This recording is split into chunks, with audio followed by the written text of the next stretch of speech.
I think you got more excited on that slam from Damian the other night than he did. Yeah, that was an incredible play, and that's how I am. I'm super excited when I see my other teammates have success, and for him to have a play like that, and for him to have a half like that. I know it meant a lot to him, meant a lot to our team, so he was awesome last time we played. Being the quarterback, what is it? How are things going? You know, out there, how do you feel like everybody's flowing? Everyone's getting better every day. You know, we're starting to improve on the things we need to improve on. We know what we're really good at, and we're still emphasizing those things. We're gelling really well on and off the court. We're super attentive to what coach has to say. We're competing against the details, making sure everything is sharp. We're not playing the opponent, but we're playing ourselves to make sure we're getting better every single day. Because at the end of the day, it all matters when it's March and it's time to win a national championship, make a Final Four run. So everything is geared towards that, and I mean, it's been a super great experience so far. Charles talked about the way you guys were moving the ball on Friday night. From you looking from game 1 to game 2, that progression, what did you see from you guys? What did you see improvement-wise in that aspect? I think the biggest thing was defensively. We got a lot of kills, which is like 3 stops in a row. We were really connecting, locking on that end. Obviously, we had some lapses, but we made up for it with our effort. You know, making second and third closeouts, we're rotating, talking to each other, using our hands, getting deflections, and that ultimately led us to get out on the break and have some easy baskets. But I know that's one area of the court we get really, really good at. It's going to be hard because we're pretty good at everything else. Obviously, you guys expected CJ to have a big impact on this team this season as well. What have you what has it been like talking to him and just kind of keeping him up as well? CJ, obviously, I mean, he meant a lot to the team. He still does. His presence in practice is felt every day. You know, he's talking to us. We're constantly trying to find ways to make sure he's okay. Because this is it's an unfortunate situation that has happened. But he's super hardworking. And we're gonna miss him, especially his shooting. He's one of the best shooters I've ever been around. But I mean, CJ, he's doing great. I know the situation, like I said, is unfortunate, but he's hanging in there. We're making sure we're surrounding him with love and making sure he's all right. Is there anybody that early on you've been really impressed with that you weren't necessarily expecting to have such a great impact the first 2 games? Everybody. Everyone's been impressive. Everyone has their own little, sequence. I'm like, man, I didn't know he could do that. But it's been exciting just getting to know everyone. Even better than I did, when I first got here and throughout the summer. So everyone's had their impressive moment, their wild moment, and I know that's going to continue to happen. The longer we play with each other, the more games we play, we're going to find out new things about each other and what we can do to help the team win. Have you ever played with somebody that just wants to rebound as badly as others? No. No. I mean, I know a lot of people say he's a machine, and I know he says I'm Oscar, but he really is a machine. I don't think there's anyone who can stop him getting to the ball on the offensive side or defensive side. He plays so hard. I think he has just a knack for it, just knows where the ball's going to be. And it helps that he's 255 with 8% body fat, 6'9", so he can just move guys out the way. But he's the best at what he does. And he's selfless. All he wants to do is rebound. He doesn't really care about scoring. I always see every once in a while, man, pass me the ball. But but other than that, man, he's a great teammate to be around, and he plays tremendously hard. He says he wants to average 20. Is there a number that you've got on assist? I think Coach Cowles mentioned it. I said I want to average 10. I definitely want to lead the country in assists. I think I'm doing that right now, along with Oscar averaging 20 rebounds. And those are stats that are just about serving others. Oscar, he's rebounding. That's not a selfish stat. That's him helping the team win, him helping us get an extra possession on offensive, and him closing the possession on defense, and so we can run. Along with the assists, that's me making guys better. Me seeing, putting guys in position so they can succeed, and we have a team full of guys who can make plays and who could, finish possessions with baskets. And I'm just trying to here and make everyone's job easier. How fun is it having guys like Damian and Oscar that whenever you drive the lane, no matter what you do, as long as you get at the rim, there's a chance they're going to grab it? Damian, I can throw it anywhere. I can probably throw it to Jupiter, and he's going to jump up and get it for sure. And Oscar, we're working on that. He can jump a little high, but I don't know about as high as Damian. But Oscar's a guy. I know if I miss the shot, we're gonna get it again.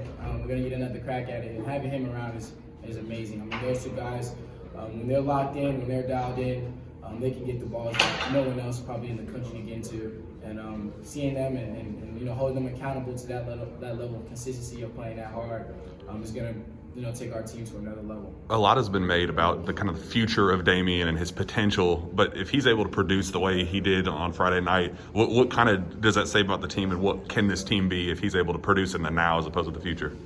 I think the biggest thing we were missing in that first game was like a shot blocking rim presence, and that's what Damian did for us in that second game. I think he had 4 blocks. He altered a lot of shots. He did it without fouling. Oscar being that 20 rebound a game guy, and if he gets in foul trouble, where does that come from? So we kind of need him on the court, Oscar to rebound and be that physical presence also on the offensive. But Damian provides that shot blocking, that go get that ball, go get that rebound, and he can also make and space the floor a little bit, and not even counting his athleticism when he can do on the offensive end, tip dunks, alley-oops, and stuff like that. So if those two guys are clicking and Damian's playing really hard, our team could be, we can be anywhere in the country, I feel like, with 100% confidence. You're past first point guard.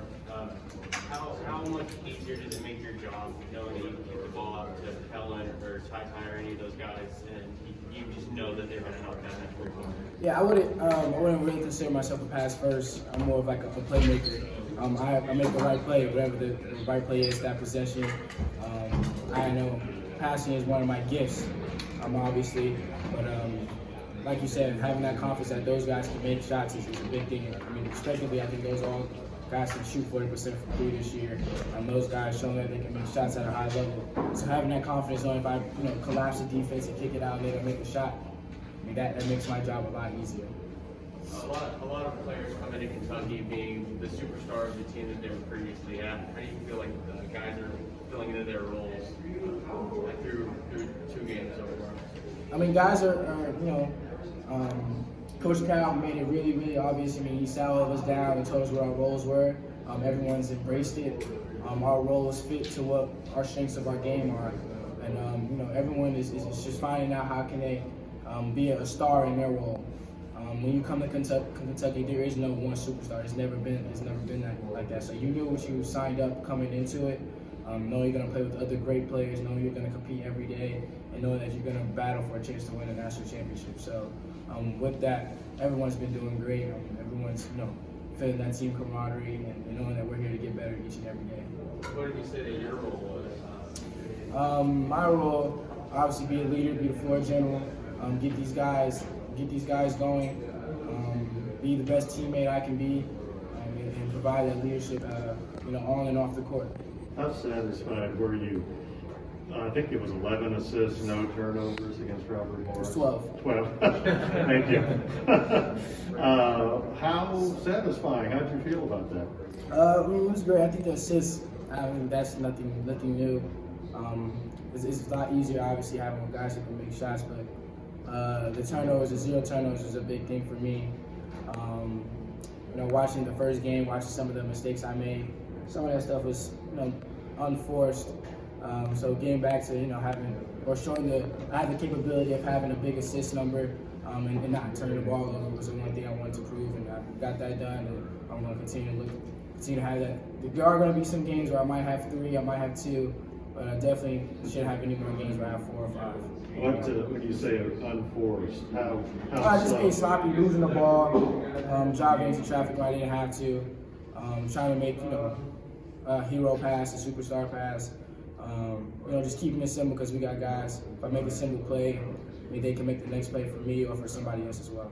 Cal seems to think that you got tired going it down the stretch against Duke. Was that actually the case? Could you feel the effect of playing that many minutes against them? Nah, I think Coach Cal is always gonna, try to cover for us. He's the best at that, making sure that the blame doesn't go back on us. But I'm gonna take full accountability for that. I've been playing high minutes since I've been in college, so there's no excuse as to whether I was tired or not. I don't think Floyd Mayweather is going to take the excuse that why to go 12 rounds? Were you tired?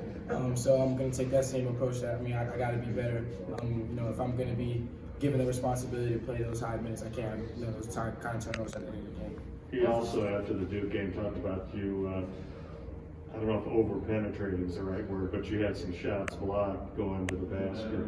I'm wondering what lessons maybe you took from that going forward. Yeah, I mean, some of those plays were just good defensive plays. Obviously, you know, looking at the film, there's some things I could have did different, but I mean, that's it. I mean, there's nothing I really changed. Maybe, like I said, I would have done some things a little bit differently. But that's my first time I got my shot blocked in about 3 years, to be honest with you. No, like for real. Like I don't really get it blocked. And I think that's one of my strengths is being able to get in there and make plays. But you know, some of that was the kid made a good defensive play. Some of that I could have, you know, shot the floater at the beginning of the game. That would have forced them to come up a little higher. Then I could have had the layups or dunk downs. And some of it was just, you know, me trying to make a play at first, again, in position to win, where it was obviously an easier play that I could have made. So the obvious question is, you're not the biggest guy in the world. How did you go 3 years without getting any of your shots blocked? It's a lot of work. Understanding angles, understanding what the defense is going to do. So that's all I can really say for that. It's more of like a natural feel for it. So. Sahvir, how far along do you feel like you are right now in learning your teammates, where they like to take their shots, where to distribute the ball to them? How far along do you feel like you are right now? I'm pretty comfortable with my teammates and where they like the ball, where I can put them in position to score or make a play for somebody else. But you know, all that stuff, you get to know them even more and more as the season goes on. So I feel pretty comfortable, but I know if you ask this question 3 months from now, I'm going to feel like I'm even more comfortable than I am now. So You seem like you're pretty comfortable with Oscar on those lobs. yeah, I've had a previous history playing with Oscar at the NBA top 100 camp back when we were our junior year summer. We were on the same team, went to the championship that year. So I know what Oscar likes. He's recently added a jump shot, but I don't think he wants to pull it out yet. We're encouraging him to. So when he gets that rolling, we're gonna see how even more unstoppable he is. Was that after your college junior year, the NBA? No, that was high school. Yeah. Do you think that playing Duke first and then playing a lesser opponent gave some guys some confidence maybe they didn't have in game one, or kind of just got their heads right, acclimated to the speed of the game a little bit, things like that? I'm not sure. I don't know how to exactly, answer that, because I don't want to say it's lesser competition. At the end of the day, it's Division I basketball. I mean, you gotta go out there and play. I think we made it a point to have the same type of intensity, same type of energy. Like, obviously this is the big Kentucky Duke game. I'm at Madison Square Garden, so we took that same energy, applied it to the second game. Like, act like this is a national champ. Act like this is a high level pickup game, and that's what we took. I think that's what led us to having a really good start, and obviously holding that throughout the game to win by as many points as we did. On St. Mary's, I think they have a smaller point guard also. I'm wondering if you would prefer to go up against a bigger guy and maybe use speed against him, or would you rather have a guy that you could potentially post up? It doesn't matter. It's all the same to me. I'm going to outplay you and win the game, so it doesn't matter if you're a 7'5" point guard or a 5' point guard. It's all the same to me. You guys got to come out there, and you got to match up with me. You got to try to break up the ball against me. You got to try to guard me on the other end. So it's all the same. I don't really care. You have a certain bravado about, I'm not taking any crap, shall we say, off anybody. What is that a product of? Maybe that's from me being from New York. Maybe that's in my DNA. My parents met at Rucker Park. They met at a basketball game. They're the most confident people I know, so maybe that rubs off on me a little bit. It's in my DNA, it's in my blood. But I'm just I've been raised to be a confident kid, knowing my capabilities and knowing I can go into any room and adapt for the better and make everyone else confident. So maybe that's where that comes from. What kind of reaction from opponents does your confidence produce? You know what I mean? Yeah, Wondering if you've heard comments from them. I think obviously off the bat, it's just a respect level. Being at this level, being able to produce at my size, it's like, all right, he's good. And then after the game, it's like, all right, he's really good. So we just have a respect level there, and that's something that we continue on. Because at the end of the day, I'm always going to have to prove something to somebody. I'm just being, my size, having certain limitations, so everyone's gonna doubt. At some point, not everyone's just a believer off the bat. I know some of the guys at Kentucky weren't believers when I came to the school. So just having that chip on my shoulder, knowing that I belong and I'm one of the best at what I do. I'm bringing that every day and producing it. Helps me, build my confidence and keeps it going to. My confidence is out of this world at this point. You mentioned that Sahvir, maybe not even everybody here was sold 100% on you when you signed. How much did you hear some of that talk? Some of it is just like you look on social media, it's just there. If you don't want to see it, social media is such a big platform. I'm just scrolling on my Twitter line or Instagram, and I get tagged in things, or people say stuff on my line. It's like you obviously don't know what you're talking about. You're talking about fans, correct? It could be anything. Anything. Fans, writers, just all of the above. What do you remember, Sahvir? You know what I mean? Like somebody wrote or said something that really. Nothing, too crazy, but you guys get the gist. Some of you guys, you see what other people write. I could go into too much detail, but I see it all. I laugh most of the time. I just say it to my dad or my brother, and we laugh. But you guys are the best, though. You guys keep me motivated. I play for my family. I play, because I love the game, and ultimately I play for you guys. I want to make sure you guys are happy and keep this game of basketball, especially at Kentucky, at a winning level. And every once in a while, it feels good to prove some people wrong.